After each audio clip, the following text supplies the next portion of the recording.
MCX daily research पर आपका स्वागत है फ्रेंड। ये वीडियो रहेगी वीकली टारगेट के साथ निफ्टी, बैंक निफ्टी और सेंसेक्स के लिए सभी की वीकली टारगेट की बात होगी। आवरली कैंडल है सभी की सभी जो आपको अभी दिखाई दे रही हैं फ्रेंड। तो चलते हैं चार्ट की तरफ। उससे पहले एक बात कर लेते हैं एफआईआई डीआई की, जो कि न्यूज में आ रहा है कि एफआईआई ने अपना सारा माल निकाल लिया है। फिर भी मार्केट क्या है, ऊपर खड़ी हुई है फ्रेंड, और लगभग 25,000 के करीब है। देखिए डेली के डेली एफआईआई की हमें सेलिंग ही देखने को मिल रही है। लगभग 3,000 करोड़ के करीब की एफआईआई ने क्या की है, सेलिंग। 25 जुलाई को भी डीआई ने इनके अगेंस्ट में बाइंग की है, लेकिन थोड़ी कम है। लेकिन फ्रेंड फिर भी ओवरऑल अगर मार्केट के ट्रेंड की बात की जाए, डीआई ने पूरा जोर लगा रखा है अपसाइड में रखने के लिए, और एफआईआई अपना पूरा पैसा निकाल चुके हैं। निकालने के बाद दोबारा इन्वेस्टमेंट भी आ सकती है। उससे पहले वो क्या करेंगे, हो सकता है एक बार और लो लगाने का मार्केट का इंतजार करें, और जैसे ही जहां पर लोगों के ऐसा लगे हुए हैं वो हिट होंगे, दोबारा से बाइंग मार्केट में फिर से आती हुई दिखाई दे जाएगी। अभी जो सिग्नल है मार्केट का या रेंज है किस प्रकार की है, पिछले वीक में हमने ये लेवल दिया था आपको कि ये सपोर्ट का जोन है फ्रेंड नीचे की साइड में, और ऊपर ये रेजिस्टेंस, यानी कि इससे इस जोन से हमें अगर खरीदारी बननी थी, भले ही पहला ट्रेंड लाइन की तरफ मार्केट को आना चाहिए था, इसके ऊपर क्लोजिंग मिलती तो अगला टारगेट हमारा 25,250 तक था। निफ्टी में 25,250 के करीब तक तेजी देखने को हमें मिली 24,940 के जोन से, जो ये लाइन लगी हुई है। यहाँ से हम बाई साइड में थे, बाई साइड की तरफ का टारगेट मिले। इसके ऊपर भी हमने बोला था 25,250 के ऊपर अगर 15 मिनट की क्लोजिंग मिलेगी तो और ऊपर जाएगी मार्केट, अदरवाइज मार्केट नीचे वापस भी आ सकती है। तो पिछली वीडियो को वॉच कीजिएगा फ्रेंड। देखिए 25,250 के करीब ये लेवल है अपना। यहाँ पर मार्केट खुलते ही सीधी नीचे ही आई है, और नीचे आने के बाद अभी जो लो लगा करके गई थी मार्केट, उसको नीचे की साइड में ब्रेक कर गई है। यहाँ पर देखिए, यहाँ पर दोबारा मार्केट घूम सकती है इस रेंज में। 900 से 920 की ये रेंज रहेगी जो इधर ये है। यहाँ पर आने के बाद दोबारा इस जोन को रेजिस्टेंस यूज करना चाहिए अब मार्केट को, ठीक है। यानी मार्केट इधर से एक बार नीचे वापस आएगी 800 की तरफ, और वह इस लो को ब्रेक न करे, फिर से घूमकर इसके ऊपर निकले तो यहाँ से दोबारा बाइंग बनेगी फ्रेंड। अदरवाइज यहाँ से हम सेल साइड में, क्योंकि रेजिस्टेंस है, सेल साइड में 900 के ऊपर से दोबारा सेल साइड में जाएंगे, और इस लो के भी कटने का, अगर ये कट करती है मार्केट तो कंटिन्यू डाउन रह सकती है कहीं ना कहीं। 24,500 की तरफ भी मार्केट गिर सकती है। 24,500 अगला टारगेट हो सकता है। उसके नीचे भी अगर क्लोजिंग मिलती है तो 23,800 की तरफ भी निफ्टी 50 आपको गोता लगाती हुई दिखाई दे सकती है फ्रेंड, ठीक है। ये हमारे लेवल हैं निफ्टी 50 के लिए सेल साइड में। बाई साइड में कब जाना है, देखिए फ्रेंड, बाई साइड में हमने बता दिया। अब जो ये 940 की रेंज है, ये रेजिस्टेंस का 920 से 40 की रेंज रेजिस्टेंस का काम करेगी। यहाँ एक बार आकर के नीचे तो जाएगी मार्केट, नीचे जाने के बाद दोबारा अगर घूम जाती है ना, इसके ऊपर निकलती है या फिर 15 मिनट की क्लोजिंग देती है, रीटेस्ट कर अपसाइड में बढ़ती है, तो फ्रेंड यहाँ से फिर से एक फ्रेश बाइंग बन सकती है। अगला टारगेट फिर से 25,250 की तरफ, ठीक है। 25,120 की तरफ पहला रख सकते हैं, और 250 की तरफ सेकंड टारगेट रख सकते हैं फ्रेंड।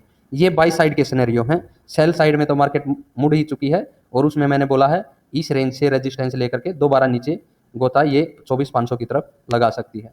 तो निफ्टी 50 के टारगेट की बात हो गई वीकली। अभी बैंक निफ्टी की तरफ चलते हैं। ये बैंक निफ्टी का चार्ट है फ्रेंड। यहाँ पर भी आपको देखिएगा, हमने बताया था 57,614 के ऊपर अगर मार्केट निकलेगी तो ये 60,000 के भी ऊपर जाती हुई दिखाई देगी, अदरवाइज गिर जाएगी। मार्केट गिरती हुई नजर आई है। उस पर भी हमने आपको लेवल दे रखे थे। 57,200 एक रेजिस्टेंस का काम करने वाला था। बीच में ये 56,600 पर एक सपोर्ट थी, और मेन सपोर्ट हमारी 56,000 पर थी, जो हमने पिछले वीक की वीडियो में आपको बताया था कि ये हमारी सपोर्ट थी, ठीक है। और रेजिस्टेंस के ऊपर कहीं भी देखिए होल्ड नहीं हुई है आवरली कैंडल बैंक निफ्टी के अंदर। इसलिए देखिए रेजिस्टेंस के ऊपर रेड सिग्नल इस जोन की तरफ फिर से गई और गिर गई। यहाँ पर भी हमें जैसे निफ्टी 50 में है, नीचे की साइड में ही रेजिस्टेंस लेती हुई अभी मार्केट दिखाई दे रही है, और कहीं ना कहीं 56,000 से 55,800 सपोर्ट रहेगी अभी अगली निफ्टी 50 की, ठीक है। निफ्टी 50 नहीं, बैंक निफ्टी की 55,800 की सपोर्ट पर किस प्रकार से, या 56,000 से किस प्रकार से दोबारा एंट्री बाई साइड में बन सकती है, या फिर सेल साइड में ही कंटिन्यू बना रहना फ्रेंड। देखिए इस साइड में अभी रेजिस्टेंस जो रहेगा 56,750 से अब रेजिस्टेंस का काम करेगा बैंक निफ्टी के लिए 56,750, ठीक है। अगर अप साइड में जाती भी है मार्केट, वहां से फिर से डाउन साइड में आना चाहिए 56,000 की तरफ, ठीक है ना। तो 56,000 की तरफ से 55,800 तक डाउन साइड में हमें निफ्टी, ये बैंक निफ्टी देखने को मिल सकती है। अगर इस लेवल के ऊपर अब क्लोजिंग मिल जाती है 56,800 के ऊपर, तो एक फिर से बाई साइड का सिनेरियो बन सकता है। ऐसा ही बैंक निफ्टी 50 में मैंने बताया है कि किस प्रकार से बाई साइड में जाना है, किस प्रकार से सेल साइड में जाना है। ओवरऑल सिनेरियो सेल साइड का है, उसमें फ्रेंड देखिए 56,750 एक रेजिस्टेंस का काम करना चाहिए। ये सेंसेक्स का चार्ट है फ्रेंड। सेंसेक्स के चार्ट में भी पर भी हमने ये लेवल था कि इसके नीचे आवरली कैंडल की क्लोजिंग मिलेगी 83,376 के नीचे, तो मार्केट के गिरने के पूरे चांस रहेंगे। ये देखिएगा ध्यान से, पिछले वीक की वीडियो को जा करके वॉच कीजिएगा। बड़े टारगेट की बात होती है फ्रेंड, यहाँ पर सेल सिग्नल जनरेट हुआ, टारगेट देखो 83,376 से कहाँ तक, ये लेवल था 81,500। ध्यान देना, बीच में मार्केट 81,500 तक नहीं पहुंची थी, अप साइड में गई थी। वहां पर भी हमने बोला था 83,000 अब एक रेजिस्टेंस का काम करेगा और कहीं ना कहीं 81,500 की तरफ मार्केट को ले जाएगा। 81,500 की तरफ मार्केट आई, फिर से इस जोन ने एक रेजिस्टेंस का काम किया और वापिस से सेल साइड का सिग्नल देती हुई मार्केट नजर आई है। तो सेंसेक्स में देखिए फ्रेंड, एक बात ध्यान रखनी है, नीचे की लेवल है वो भी दिखा देता हूँ कौन से रहेंगे। अगला टारगेट 80,500 और 79,850 की तरफ रह सकता है सेल साइड में। बाई साइड में कब मुड़ना है, देखिए ये जोन जो है 81,500 का अब एक रेजिस्टेंस का जोन ही रहेगा। यहाँ से सीधी सेल साइड में हमें 80,500 या फिर 79,850 की तरफ के टारगेट देखने को मिल सकते हैं सेंसेक्स के अंदर। अगर यहाँ पर अप साइड में क्लोजिंग मिल जाती है 81,500 के ऊपर, इस लेवल के ऊपर अप साइड में हमें क्लोजिंग मिलती है, तो वहाँ से इस तरह से रिटेस्ट हो घूमने लगे ना मार्केट, तो फिर ये मानेंगे सेल साइड की बजाय मार्केट अप साइड में दोबारा जा सकती है और कहीं ना कहीं अगला टारगेट फिर से बीच में अगर रखना चाहें 82,400 का रखें, अदरवाइज 83,000 की तरफ रहने वाला फ्रेंड।